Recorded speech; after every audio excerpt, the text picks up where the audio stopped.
Alright, so if you've been in the internet for like any amount of time or played Destiny for any amount of time and interact with the community, you'd know that they want a Destiny 3. I feel like this is just completely stupid, idiotic, and would just be completely useless. Before I get into that, though, I do want to ask you to do one thing. If you found this video to be informative in any way, I would very much like you to like, subscribe, and comment as it does help me in the algorithm. And also share the video too, please. Now, before I also get into the meat of the video of why I don't think a Destiny 3 would be warranted very much, I want to look at what changed when we switched from Destiny 1 to Destiny 2. First was the subclass system. It was changed from what it was in Destiny 1. I never played Destiny 1, so I don't really know what it was like in that game. But I do know what it was changed from Destiny 2 with the whole system. I'm sorry, I don't know what happened right there. But what I was going to say is that it was changed into the tree system. The way the tree system worked is that you would have two different options, three with the release of Forsaken, they could choose from, each one containing four different nodes that altered how your subclass basically worked. And you were also able to switch between the three grenades and two different class abilities, as well as your jump options. Next is the weapons. They went from being randomly rolled in Destiny 1 to being just completely static rolls in Destiny 2. Next is armor. I never played Destiny 1, so I don't know how it actually worked in it. So I think it had random rolls. I don't know for sure though. And I do know that on launch, Destiny 2 did have like static stat rolls for its armor. Next is the art style, and I also just want to real quick just state that I absolutely prefer Destiny 1's art style to Destiny 2. It looks so much better. But basically, the way I think Destiny 1's art style worked, like I don't know the exact word for it, but I think maybe grittier. I don't know though, and that changed to what Destiny 2's art style like currently is. At least I think I think they did like a lighting change or something with Beyond Light that changed the art style or something. Because I don't really remember what it was like before Beyond Light. There's also the fact that we changed the main social space, the tower. I'm gonna get into that later in like I guess the lore portion of the video. They also removed special ammo from the game also. There were also a bunch of like minor changes like the removal of ammo synths and the addition of revive tokens. So as you can see, there's been quite a lot of changes from Destiny 1 to Destiny 2.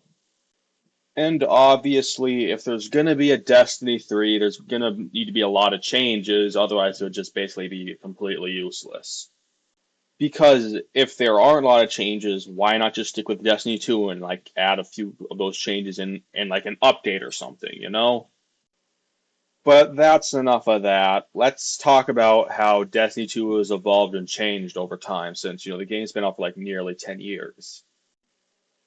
Firstly, with the introduction of Stasis, we got introduced to the Subclass 3.0 system. The way it works is that you've got two aspect slots, and each aspect has a different fragment count that would basically increase the amount of fragments that you could equip.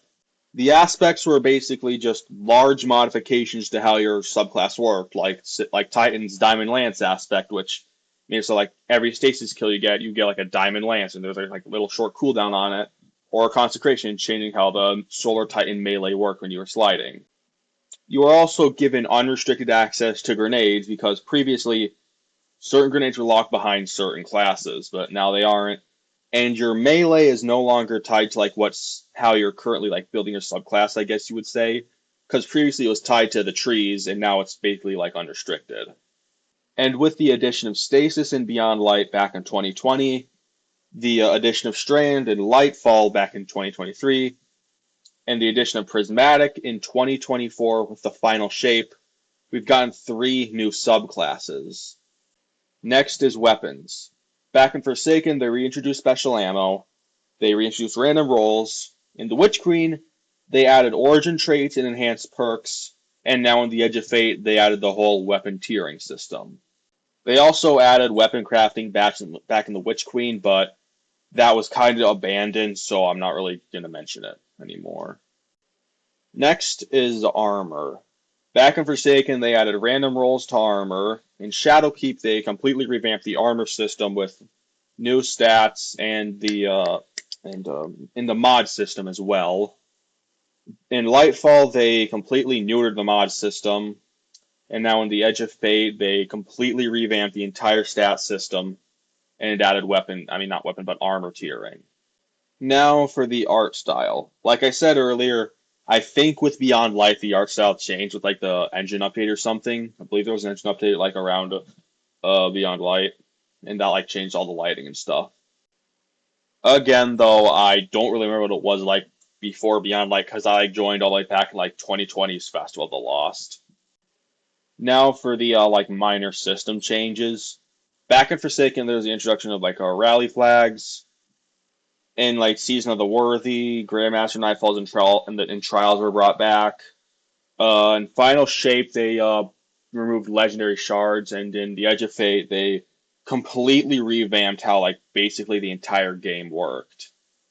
They added like the unstable cores and temporary power.